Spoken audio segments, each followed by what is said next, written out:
Okay, good evening, everyone. Thank you all for coming down, and welcome to the very first of Oxford SU's SOFA sessions. I'm Kate, I'm the Student Union President here at the university. I'm so excited to be here tonight and be here with Jonny, who's a bit of a personal hero of mine. Right, so I'm sure he needs very little introduction, but Jonny is obviously an award-winning mental health campaigner. He's a film producer, public speaker, writer, and vlogger. At the age of 20, he was diagnosed with schizoaffective disorder, and on the belief he would never recover, he ran away from a psychiatric hospital and went to a bridge to take his own life. Unfortunately, he was stopped by his stranger on the bridge. So years later, a social media campaign with Rethink Mental Illness to find Mike and reunite him with that stranger went viral. And since then, Jonny and Neil, his stranger, have become two of the most prominent mental health campaigners on the subject of suicide. They've launched a mental health program for schools together with huge success, spoken publicly about their experience all over the country, and yesterday, as you all know, Jonny's first book was released. So I'm absolutely delighted to welcome Jonny here. Thanks to Waterstones for having us. And I think we're going to be treated to a reading from the book. Cool. So this is the first time I've read, well, apart from the audiobook, but this is the first time I've read to a live audience, so bear with me. So this is from chapter 6. This is the chapter is called University. Even though my A-level grades weren't as high as expected, I still managed to get a place to study drama at Manchester Metropolitan University. It was a highly renowned course. Alumni included Julie Walters and Steve Coogan, and it was difficult to get into, so I had done well. I decided that I wanted to be an actor, and now I was free from school forever. A new chapter was about to begin, and it was going to change my life for the better, for sure. I felt as though I was being reborn. Initially, things were great. I was sharing a flat with other first-year students, and I loved my independence and being away from home and meeting new people. Up until now, I'd almost exclusively socialized with people from the Jewish community, and now I was starting to make friends from other backgrounds. I arrived on a Saturday, feeling like a new person, free of the old demons. This was a fresh start. Sadly, my elation only lasted a few days. By the following Thursday, I couldn't get out of bed. My low mood had returned with a vengeance, and I simply crashed. All I could think was, oh no, I haven't left my demons behind at all. Not wanting my flatmates to know, I feigned a migraine. From then on, everything became a battle. I found university much harder than I'd imagined, constantly surrounded by people who insisted on introducing me to yet more people, and faced with a packed timetable. I was overwhelmed, but unlike at home, I couldn't simply hide in my bedroom. Soon, I felt the depression coming back. Every morning, I'd get up feeling incredibly low. But this was supposed to be my new start in Manchester, at university. Everyone else was having the time of their lives. Why not me?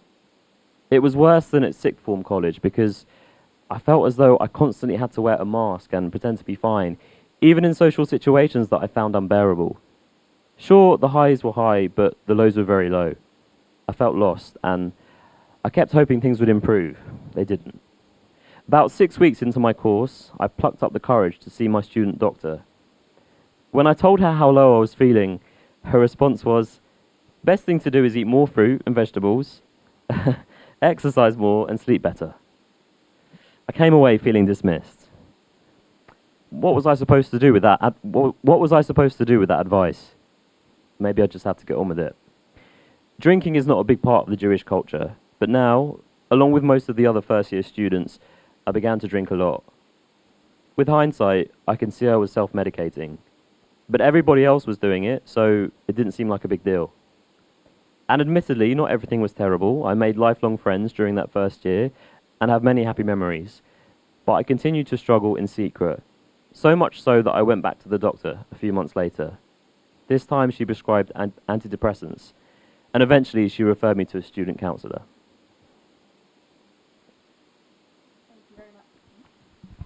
Thank you very much for that. I started reading that at my desk earlier, and about an hour later, someone tapped me on the shoulder and told me I should do some work. So thank you. It's a good side. It's a good side. I mean, not about the work, but well. No, about your book. No. So I guess we'll start with, you picked obviously your chapter on university, and we're in a university city. Yeah. Would you see university as a defining point in your journey? Yeah, massively. University was because I think partly because I'd held on to this hope for so long that university was going to change my life. You know, I'd been struggling with my mental health for a while. I'd tried to get help, GP, CAMS. It hadn't gone to plan, as quite often CAMS doesn't go to plan or go the way you think it might go. And so I was like, well, it's fine because I'm going to go to university and everything's going to change and everything's going to get better. I was going to, you know, start a new course, meet new people, be in a new city away from my family, and I held on to this hope. So when I got there and it wasn't, well, when I got there and I realized I hadn't left everything, all the demons had come with me, all the stuff had come with me, then that made me really struggle. But what made me struggle even more was the belief that everyone else was having the time of their lives and I was the only person that was struggling. I just saw everyone, you know, particularly in like Freshers Week, everyone just, and beyond Freshers Week even, you know, everyone just seems to be having the time of their lives, I thought, and that made me feel even more angry with myself and kind of reduced my self-esteem and my self-loathing and just exacerbated my mental health issues. I think that, and yeah, I think that's a common thing, isn't it? It's such a key pivotal time, isn't it? And yeah, definitely. I know we see it at the SU here and our students, and obviously with the onset of so many of the things we're kind of talking about coming at this kind of age in your life anyway, it's a transitional time. You're away from home for the first time. What do you think we should be doing to make that transition easier? Well, I think it needs to start in schools, actually, before we even get to university. So obviously we're doing a lot of work in schools. We've got a mental health program in schools called Think Well, and Think Well goes around, at the moment, secondary schools, but we want to do more in primary schools and universities. But, you know, I was never prepared. No one ever prepared me. All anyone ever said to me was, these are going to be the best years of your life. And so I had that belief, that knowledge that this is going to be the best thing ever. And when it wasn't, and that really hit me even harder. So preparation in schools is key, you know. The reality is not just, you know, it's going to be great. And actually, the reality is that it is hard. It's actually quite hard for some people. Why are we never told that? And given the tools to actually manage, you know, the anxiety or so I actually I work together with Joe, who's sitting at the back there. So me and Joe, we work together in schools, and Joe actually has been coming up with some great ideas actually for the transition between school and university, because again, she often talks about that disconnection suddenly from home. You know, you've been at home and surrounded by all these people and this setting your whole life, and then suddenly it's all change.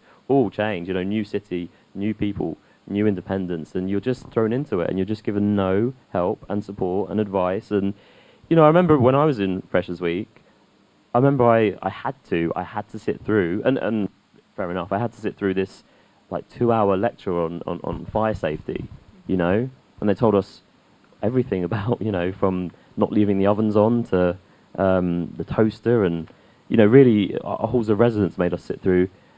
And we had this and we had that. Where was the mental health? Where was the well-being support? Where was the, you know, if you struggle, no one ever signposted us to, sorry, I'm getting, no one signposted us to, you know, where the support was, where the help. No one told us, you might struggle, you might not find this so easy. And I wish that someone would have just said to us from the beginning, you know, it's okay if you don't find this, if you don't have the time of your life, you know what I mean? I just wish, so there's no preparation before, during and after you arrive at university. There's so much that could change. Yeah.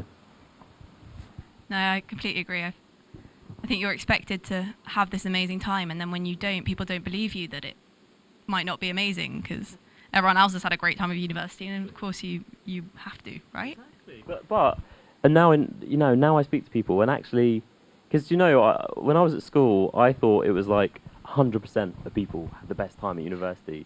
And now, you know, years later, I realise that actually I speak to so many people that struggled at university, so many people that had tough times at university and didn't find it, whether it was just an initial thing or actually it was a continual thing. But the amount of people, is there surveys into kind of how people find that transition? I don't know. Is there I wish there needs to be if there's not. We do quite a lot, so I'm sure other SUs do as well. But okay. I think I'd love to know the stats on like mental health in universities, but particularly somewhere like Oxford. Yeah. Because I just think the pressures here are just so intense. Yeah. And I guess I think interested to know your thoughts about also the current climate kind of facing us. Like, I'm sitting here at the end of my university degree in 50 grand's worth of debt. I've had all the pressures of Oxford. I've tried to fund my degree and work alongside an Oxford degree and everything else. And it sort of, do you think the political climate, I guess, has made things more difficult for students now? Massively. I mean, I was very fortunate. I'm a lot older, so I went to university. I feel very old. I went to university. I graduated. Well, I started in 2005, so this was before kind of the increase in fees, and already and it's still, I get my letter every year from about my student debt, and but again, no one ever prepares you for or gives you any guidance. When I was at school, we were given no guidance on things like debt, and again, once again, we were just we were pushed to go to university at school. We were pushed. All of us went to our the guy that helps you or whoever it is that helps you with the what's the name of it? Careers advisor. Sorry, yeah.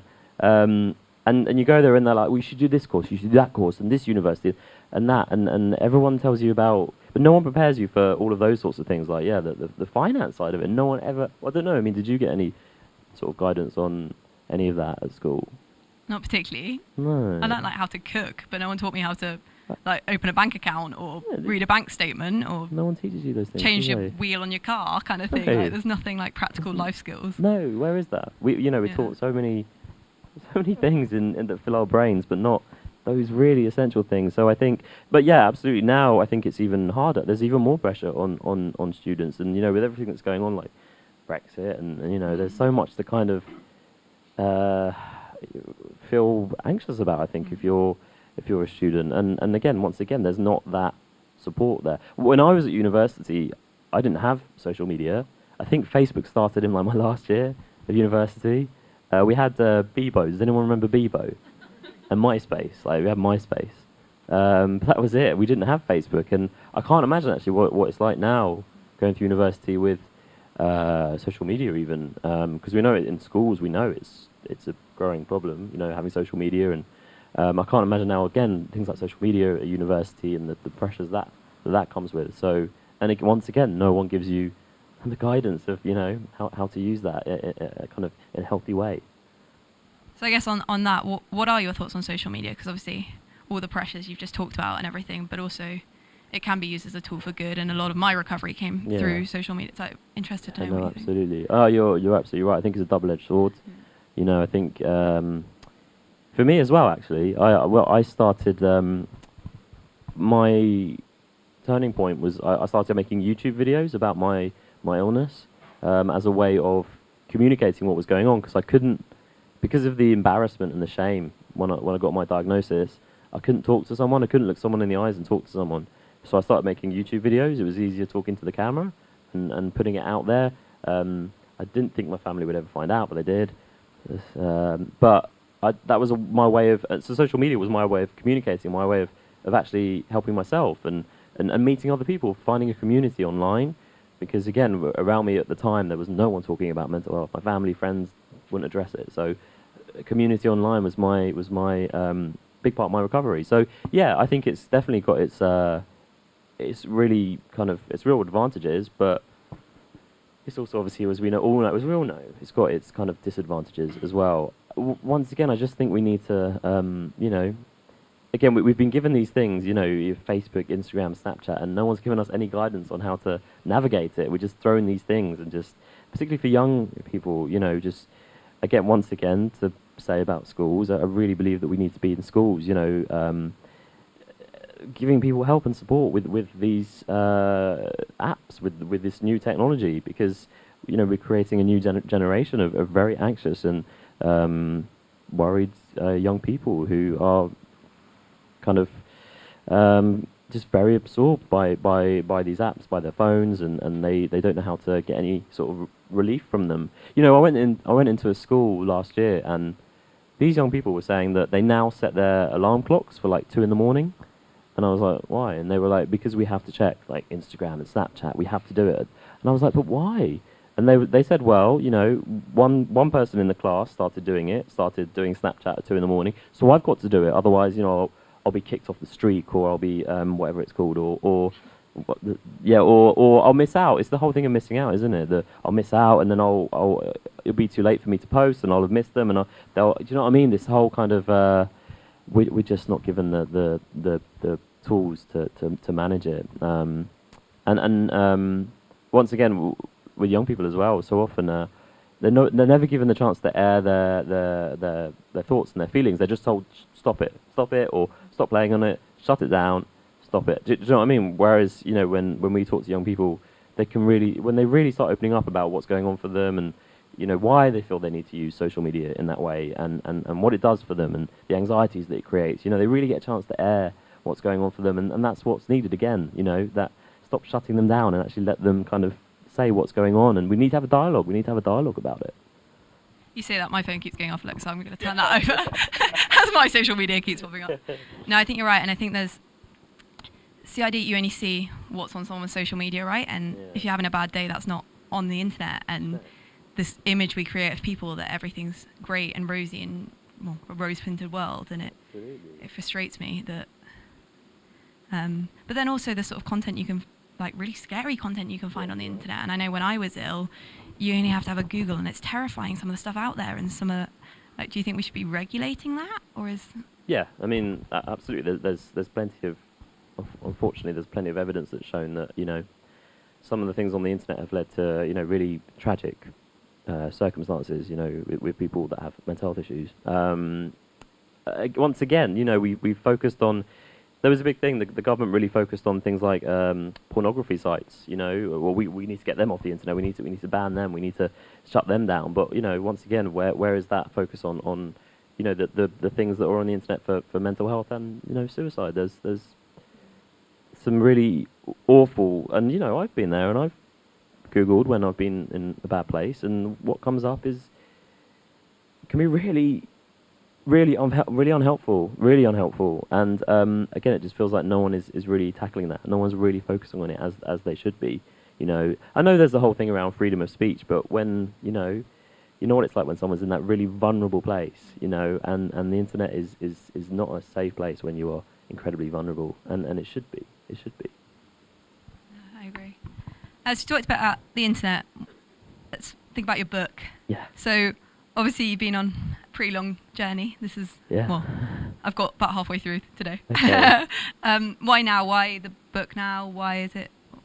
So, yeah, no, it's a really good question. I think I was talking to someone a couple of years ago, because my thing is, you know, I want to help people, and I don't want people to struggle and suffer in silence like I did, and that's why, you know, I go and I give my talks. But then someone said to me a couple of years ago, well, if you really want to reach people, you know, as many people as you want to reach, then why not do a book? Because that way you can reach, you know, more people. Actually, you can reach more people. All the people that you want to reach, you can do so through a book. And I was like, oh, okay, well, so I sat down, and I had to go through all my old diaries, and you know, I've been writing a diary since I was very young, all through the difficult teenage years and into my 20s, and some really.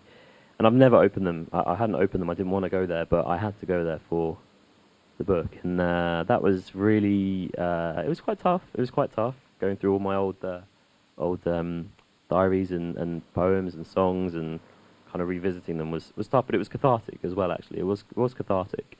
I think everyone should write a book at some point, maybe. But just to know where you've come from.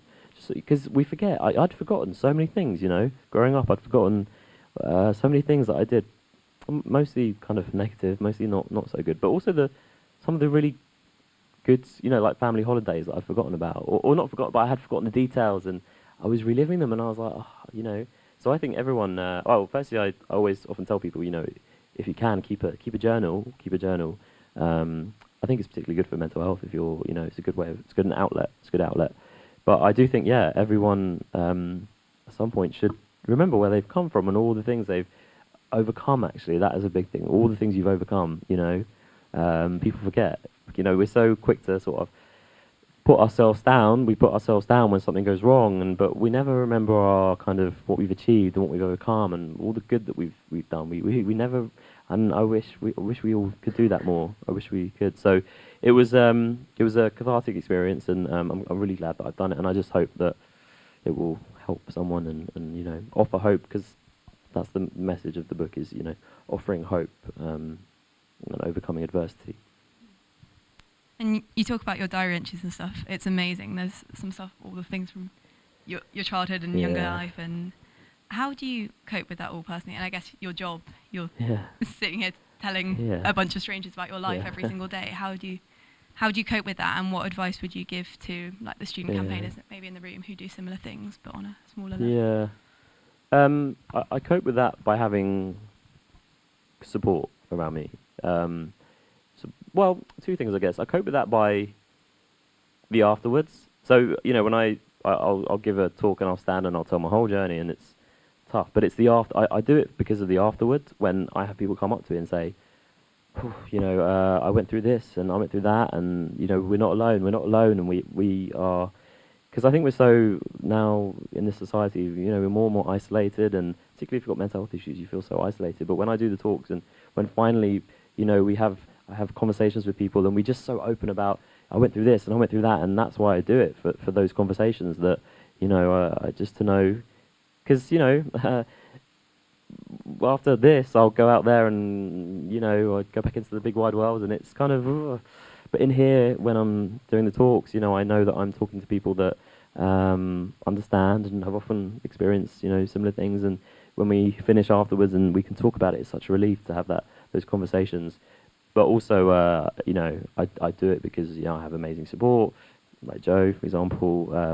If I didn't have that support, and that's something I say to anyone that's sort of wanting to go out there, and you give talks as well. I mean, because I think with support, having someone to talk about it with afterwards, before and afterwards, and and download it. I think that's really important. I think it's tough to do I did it for a while on my own, and I found that really tough, because I'd come out of a talk and all these things going through my mind, like about, what did I say? Did I do that okay? And what that person said to me, I hope they're all right. And what if they're not all right? What did I say the wrong thing? And do you know what I mean? And I think it's so important to have, support around you and people that you can download that with. I don't know, do you find that? What's your, because you talk as well?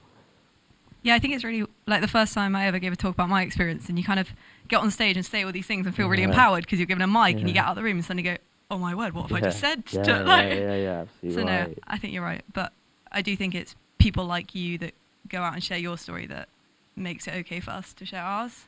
So you say about wanting to affect people with this, well, you do every day, because I know there's multiple people in this room who've shared their story and been inspired by the things you say. So Thank you. No, I mean, it's really exciting, and I see things are changing. When we go into schools now, I mean, we go into some schools and young people like are so open, like 12, 13-year-olds that just, I went through a really bad period of depression actually last year, and they're just like, wow, like there's no, because I would never have opened my mouth when I was a teenager and said what was going on, but these teenagers are kind of, and I'm like, yeah, this is amazing, this is how it should be. And so, maybe in the future we won't have to, stand up there, and because it will be so just part of, as it is with physical health, with cancer, people just talk about it more openly, and there's not that shame, that stigma, and so, maybe in the future, it will just be that way anyway, those conversations, those talks, you'll just have those conversations with everyday people. Does that make sense? Yeah, okay.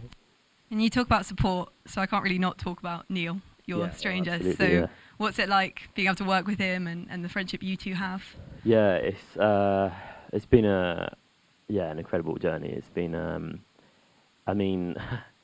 he's just had a baby. He had a baby 3 weeks ago, which is, I'm going to meet her on Monday, so I'm very excited. A little girl called Sophia. No, it's really, to think where we started. I think the moment that got me was, because we ran the London Marathon last year together, and we had a moment when we ran underneath the bridge where we met all those years ago, and we just looked at each other and just very overwhelming because we said, you know, all those years ago we met on that bridge and we had that conversation, and now we're you know running alongside each other through the London Marathon, and it just was like, wow, like it's extraordinary. It's a really extraordinary relationship. You know, it's incredibly unique. I've got no one else like that unique relationship in my life, and now we work together, and you know, it's just to think where we started and where we've come. The journey we've been on has just been, yeah, it's been extraordinary. And now he was a personal trainer, and now he's left that whole industry, and now he's working in mental health, which is it's just phenomenal to think of his journey as well, our journey together, but his journey from being, you know, personal trainer to that day on the bridge, and then what kind of really got me was I read at the back of the book he's written a bit, and I read it for the first time the other day, and what really got me was he talked a lot about the guilt that he felt all those years after he stopped me on the bridge, and I didn't know that he had felt such guilt. You know, did I say the right thing, and what if I made it worse, and all those questions that he had in his head, and I didn't know he had that level of. I knew that he'd always kind of questioned, did I do the right thing, did I say the right thing, but I didn't know he'd felt that level of kind of guilt and weight on him, and that made me, made me quite sad. I was, you know, because obviously he'd done something amazing, and he didn't know it. I don't know, that really got to me the other day. And I mean, I've read your retelling of it, and it's amazing. But for the benefit of people who haven't yet got their hands on the book, what did he say to you? What was that? Yeah. Well, I think it wasn't just what he said to me. It was what his actions, the way he listened that day. I hadn't been listened to in that way before, because I was in hospital at the time when I'd run away and when I went to the bridge. And I'd just been diagnosed with schizoaffective disorder, and I'd been in hospital for a month, and it was just it was hopeless in the hospital, and I'd given up, and I ran away, and I went to this bridge. And he listened to me like no one else had. When I was in the hospital, and I said a few times, I said, you know, I feel suicidal.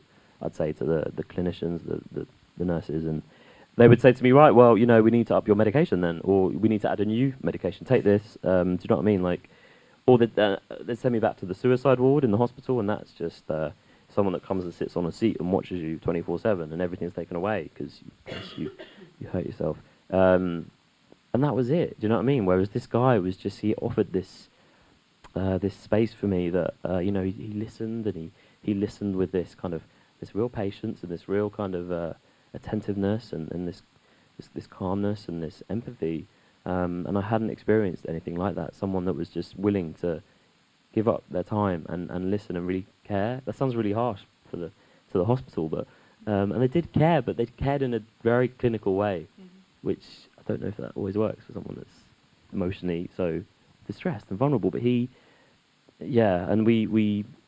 there were things that he said. There were two things that he said really that were key, and I think the first thing was that he said, "Don't be embarrassed. Don't need to be embarrassed," and that was so important for me to hear, because I was so embarrassed about everything in my head, and the diagnosis, and my sexuality was a big problem for me, and I just felt this.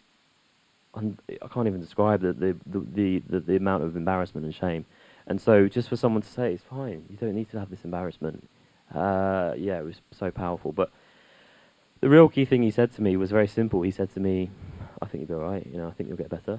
And he just again said it in such a kind of simple way, just matter of fact and just really positive. And again, no one has said that to me before in the hospital. In the hospital, it was, you know, we don't know if your son's going to get better, and you know, we don't know what's going to happen to Jonny. And you know, when you hear that, I mean, you know, no one's really sure if you're going to get better. So I needed someone to say, you know, I think you'll be all right. I think you'll get better. I needed someone to say that. And Neil did, and he said it with this conviction, and that was the thing I think that really, that stopped me, and that brought me off the edge, and you know, and he said, let's go for coffee, and eventually I agreed, and I had this connection with someone I'd never had before, and it was, I felt safe, and I felt I could tell him anything, and when you have that, you hang on to that, don't you? You just want to, so I wanted to go with him, but the police came along when we got separated. And obviously the story is an amazing one with the Find Mike campaign. Do you want to tell people a little bit about? Yeah, so when I was in a better place. Some people, because some people think that when I speak to particularly journalists, sometimes they say, "Oh, well, he helped you off the bridge, and then you got better." Ran off for a coffee, and it's yeah, all like, well, yeah, and then everything's like suddenly all right. And I was like, "No, it actually took 6 years to." And they're like, "Oh, well, let's not talk about that. Let's go on to the good bits." Sometimes people don't like. That's fair enough. They don't like to dwell on those. But it took a long time and a lot of work actually to really get back on track and to feel human again, and more than my diagnosis and more than my label.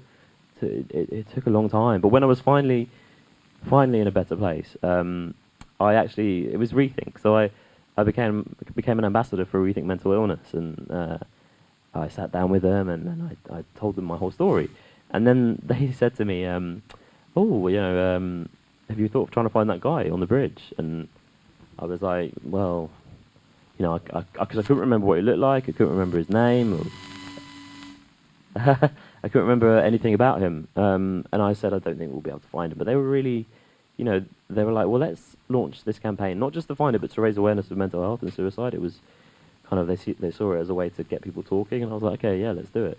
And we did. We launched this campaign 6 years to the day that we first met on the bridge, and we launched it on Breakfast TV. Had no idea, how people were going to respond, and it just went viral. It was surreal. It just kind of picked up in the media, social media, and went around the world, and it was surreal. It was surreal. And then it just went on for 2 weeks, different media interviews, and 38 people came forward saying it was me that helped you. 38 people, yeah. Which was extraordinary, yeah. We just, one after the other. First message we got, it was me, and we were like, we found him, and then an hour later it was like, it was me, and we're like, what? What's going on? And then an hour later it was me. Do you know what I mean? Like, different email after email, people saying it was me. But most of them were genuine. They'd stopped, not me obviously, but they'd stopped someone on a bridge in London, in central London. And reading their stories, hearing their stories was just incredible. All these silent heroes, as we called them, silent heroes like the guy that helped me. It was amazing. But then finally, so it was actually Neil's now wife that saw it on Facebook, and she saw it on Facebook, and she was like, "Neil, did you recognise this?" And he was like, "Oh my gosh, that's Jonny." And then obviously he got in touch with Rethink, who were brilliant. They were brilliant.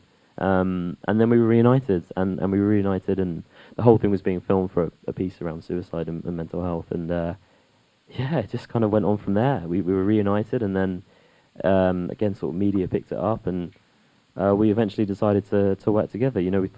We said to each other, we've got this unique story, and we can give people hope, maybe, and why don't we use that? So we did. Yeah. So what's been the highlight? Oh, wow. Of your... The highlight. For Neil, so Neil always talks about this. For Neil's highlight is meeting Russell Brand, which is fair enough. He met Russell Brand because he got a Pride of Britain, Neil, for what he did, and Russell Brand gave it to him, and that was his highlight. He got a kiss from Russell Brand, and he always talks about that. Gosh, personal highlight for me. I think launching our schools program and going into schools has to be, because that's always been my thing, is if only I'd have got something in school, if just, I really believe that if just one person would have come into school, we had no one come into school and talk about mental health. The only thing that I got when I was in school was they showed us One Flew Over the Cuckoo's Nest, the film, when we were 17, and that was it. Honestly, that was it. I remember I didn't know what, it was, at the end of term, like summer term, when everything's died down, and I can't remember what term it was. It was the end of term, and everything, the work had died down, and my teacher said, "Well, let's watch a film," and she put the film on, and I didn't know what it was going to be about, and I watched One Flew Over the Cuckoo's Nest, and that film absolutely terrified me, because I saw things in those characters, and I don't know, I was like, I recognise things in those characters that are in myself, and she said, "Well, this is what mental illness is," and I was like, well, I'm not going to my doctor. I'm not telling anyone what's going on in my head. And that was it. And that film and that whole experience just set me back. And I'm pretty sure if someone would have come into my school, we had so many speakers come into our school and talk about everything from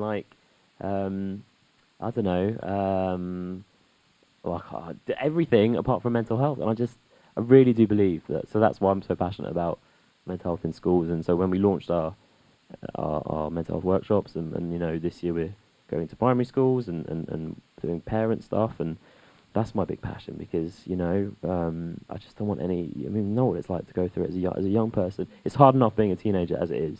It's so hard being a teenager, but when you have mental health issues on top, it's unbearable. It's unbearable. And then we talked about this before. You don't get the support you need because things like CAMS are just so. There's things that need to change. So if we can get into the schools and work with them in schools, I think we can make such a big difference.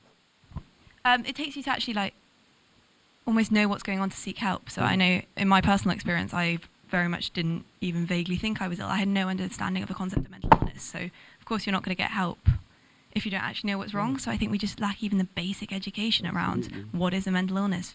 It's a step even before people, the help services being there, but you have to want to get help or know you're ill to even vaguely look for it, don't you? Yeah, absolutely right. Absolutely.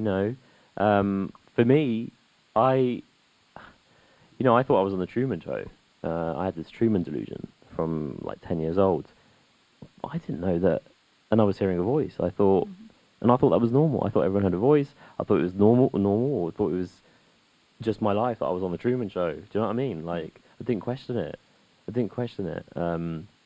And then when I did start struggling, I didn't have the language. I didn't know what mental health was. I didn't understand what mental health was.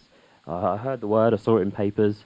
I didn't understand what it meant. I was shocked when I was diagnosed with a mental illness. And when I got that diagnosis of a form of schizophrenia, because I was in such shock, because I was like, I can't be. Again, because what I learnt about schizophrenia growing up was what I read in the papers or saw in the media, and it was all negative. And that's another problem is that we still go into schools and we talk to young people, and young people will say, "Oh, well, you don't get better from depression." And I'm like, "No, no, that's not true." And we need to get in there young and teach them about you can learn to manage mental health issues, and people do recover. But again, that's another kind of element that we need to kind of get in there from a young age. And I guess on your diagnosis and sort of schizophrenia in comparison to something like anxiety or depression, do you think it's different in terms of our understanding? I see so many celebrities now coming out in the media and talking about their experiences, but so often it's depression or anxiety, and actually sometimes I read things where I think, actually that doesn't sound like depression, but I think we still have this stigma around anxiety and depression. We're starting to get there, but there's something more, which is why I think it's so brilliant there's someone like you out there telling your story, because I think you're the people we're missing, and there are 100, schizophrenia is 1 in 100. No. Do you know what makes me really sad is when I go and give a talk, and particularly within the NHS, done a lot of talks within the NHS, and people that come up to me at the end, and they'll stay till the end, and they'll be the last person to come up to me, and they'll say, "No one knows this, but I've got schizophrenia," and they're like, "I can't tell anyone." I find that so sad. They're working in the health system, in mental health, and they can't tell anyone that they've got schizophrenia. I'm saying it, and it just completely baffles me. That doesn't make sense, does it? And it's really sad. It's really sad. I mean, people, it's often now we give talks and people will put their hand up in the audience and say, "Well, I've got depression. Yeah, I've got anxiety." But when it comes to schizophrenia, borderline personality disorder, that's another one that again, no one. People are talking about that, but not. There's just such a lack of understanding about it. There's such a lack of understanding about that schizophrenia. Depression, anxiety. Yeah, there is certainly more talk, but we now need to make way for the other conditions, as whatever you want to call them, because there's still a lack of understanding. Totally. I will never forget being told, "Well, at least it's only depression. At least you don't have." Who said that? I won't out them. Okay, sorry, no. I mean, was it professional or was it like? I've had it from one from a professional and one from someone close to me, and that will really hit home. And no concept also of the sliding scale of anxiety can be from something that affects you a little bit in day-to-day life, but you learn to manage, to something that's literally completely debilitating. And the same with depression. I've had periods of my life that it's okay, and I've learned to manage it, and I've had periods that I can't remember. No. And no one ever sees that scare. I think we box it into these anxiety, depression, schizophrenia, bipolar, whatever Absolutely. it is, and no one actually sees that that's a big, much broader spectrum than that. Absolutely. No one. I feel like we're missing the individual again in when it comes to things like the mental health system and things like treatment. It's kind of a one size fits all. You've got this, you've got that, you've got this. Well, medication, CBT, and I'm not knocking like CBT works for some people, but it doesn't work for everyone. And it's so kind of like, because again, if it was something like something like cancer, for example, it's much more. I don't know. There's much more kind of feels like there's much more choice. A bit more kind of like the patient is asked, oh, well, what do you think? And my dad was diagnosed with prostate cancer 2 years ago. And, he was given choices. Oh, you can have radiotherapy, you can have laser therapy, you can have this, you can have that. And they had a dialogue about it. But I remember when I was diagnosed, my psychiatrist was like, well, you've got this, and you must take the 20 milligrams of olanzapine. You must take this, and you have to take this. If you don't, you'll be unwell. And you have to have CBT and 6 sessions, and that's it. And that's and again, there's such a lack of kind of looking at the individual, and that really frustrates me as well. Yeah, I completely agree. I walked into a doctor and got given a box of antidepressants within 12 seconds of being in their surgery because I just burst into tears, and then no checkup, and that was me at 19 years old, and suddenly I was sort of left on the street outside my doctor's surgery with a bag of things that made me feel like a bit of a monster, and then no follow-up in terms of how I was doing or whether it worked, or I'd never met the doctor before. It wasn't even like he had That's scary. That's scary, I think, GPs, not just GPs, but training, there needs to be so much more training. GPs actually want it, but when we speak to GPs, they seem to, they do want more training. They want more kind of, they don't know what to do. A lot of, I think the stat is like only 50% of GPs get training within mental health. So there's 50% of GPs out there that have no idea how to handle mental health. That doesn't make sense. It doesn't make sense. As what you said, that's shocking. That is shocking. So what do we do? Wow, there's I have to ask that, don't I? No, there's so much to do. What's the priority? What's first? Schools is your... Well, the government have been talking for a long time about this parity of esteem between mental health, physical health, which we still seem quite far away from. Until the government puts it, until the people at the top put it, on an equal footing. So that means things like giving funding and not taking it away from mental health services. Ring fencing funding. I think that's a big priority. It's not all about funding, but it's. I just don't understand why it hasn't happened yet. Because at the moment, commissioners they have this pot of money, and commissioners will sit around and say, "Oh, well, we're missing this machine in this hospital, so we'll take it from the mental health, the money from the mental health, and they'll put it into the physical." And I know it's all important, and the physical health needs it as well. But stop taking money from the mental health services to plug the gaps, because we're missing millions from the mental health services, and it needs to stop. We're seeing more and more people every year. More and more people come forwards needing help every year. In the last few years, less and less funding, and it just does not make sense. So I think ring fencing funding would be a huge help, and it's not the only answer, but ring fencing funding. If we did that at least, and again, things like that, this whole parity of esteem. I remember when I met in 2013, I met the health minister, and he said, because I said about this parity of esteem and things like, for example, physical health treatment, you have maximum waiting times. You have maximum waiting times for operations. And he said, oh, well, and I said, that's not the same for mental health. You wait and wait and wait for therapy, and there's no max. Oh, well, we're going to change that. And here we are in 2018, and the waiting list for some therapies in some parts of the country is like, it's 18 months, 2 years. How can people wait 18 months, 2 years just for an initial appointment to see someone? That, again, I think I'd really love to see, instead of just all the talk, some action. I really want to see some action. you know, we've been hearing now for a long time from Theresa May and her predecessors. You know, mental health. We need to take it more seriously. We are taking it more seriously. We're doing more. We have to do more. Can we see it? You know, we want to see it now. So I think actually seeing some action would be nice. I think the research, that's the ones that I can't remember off the top of my head, but the amount spent on research into cancer, and it's fantastic, and the work these charities are doing is incredible. And but the comparison between the research in cancer and the research into mental health is just ridiculous. You're right. I can't remember the stat. It's like I can't remember the stat. Yeah, it's there, Google it. Yeah. There's actually. Do you know the charity MQ? Have you heard about the charity? Has anyone heard of the charity MQ? Yeah. So this is a new. Finally, we have a purely mental health research-based charity. We've never had an equivalent to Cancer Research UK, which seems shocking, doesn't it? We've never had an equivalent for mental health. But so finally now we have MQ, and this charity was set up, a couple of years ago now. And it's doing so much research, you know, so many different research projects all around the country into mental health, which is great. It's great. Finally, you know, we have but we're so far behind. We've got such a long way to go. But you're absolutely right. The research, you know, things like medications. We often talk about, you know, medications, and you know they haven't changed for so many years, and the side effects we know are attached to so many medications. And well, you know, it would be just great to see some more research, some more development into different medications and treatments and therapies. We're desperate for that.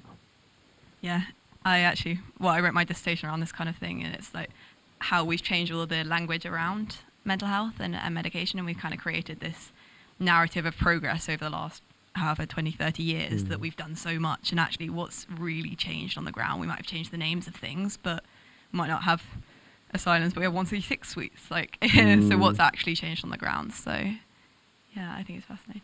Anyway, I'm conscious I've talked for ages. Jonny said to me earlier he can talk for written, and I'm exactly the same. So one last question for me, and then I think we'll open it up to questions from the floor. So I guess this is all about the book, really. So coming back to the book, what do you want to achieve with the book? What's Ooh, I haven't thought about that. Sorry. It's good no, it's only day 2 of the book tour. No. It's a good thing. What do I want to? Well, you know, I just hope it helps people. I hope it helps people. You know, I went through all my teenage diaries and everything in my youth because I wanted, and it's, you know, it's pretty raw. It's quite raw, and it's quite it's very personal. It's difficult to read, I think, in places. I know obviously my parents found it incredibly difficult to read, and it's you know, I read one review actually recently that said it was really uncomfortable to read, and it is. It is because I had a little cry on my desk today. A good cry. Okay. That's the thing. I mean, a wonderful cry. Well, I want people to resonate. I want people to resonate with it. You know, like I was saying before, so much. You know, we often read things, you know, about depression and anxiety in the media, but it only touches the surface. I wanted to get really in depth. I wanted to kind of give people an insight, because it's so hard sometimes living when you've got a mental health issue, or even if it's really hard living in here, and no one talks about it. No one talks about it in depth. So I wanted to make it in depth, and I wanted to kind of make it so people would resonate, but also that hopefully people will read it and think about, I don't want, because as I said, I start from a very young age. Hopefully they'll read it and think, I don't want another young person to go through that, and so therefore we need to put more in place for young people. That if it can maybe do that, that would be good.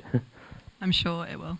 As I said, I'm loving it so far. Thank you. Well, thank you so much, Jonny. You really do have a remarkable story, and I think you say you want to change lives with this. Well, you will, and you are, and you have. So Thank you. That's all we have time for, but Jonny will be sticking around for a book signing. So if you'd like to buy The Stranger on the Bridge, you can get it from the till in the cafe at the back, and Jonny will be signing some books. But thank you all for coming. Thank you to Waterstones for hosting us, and hopefully see you again. Thank you to you as well. Thank you.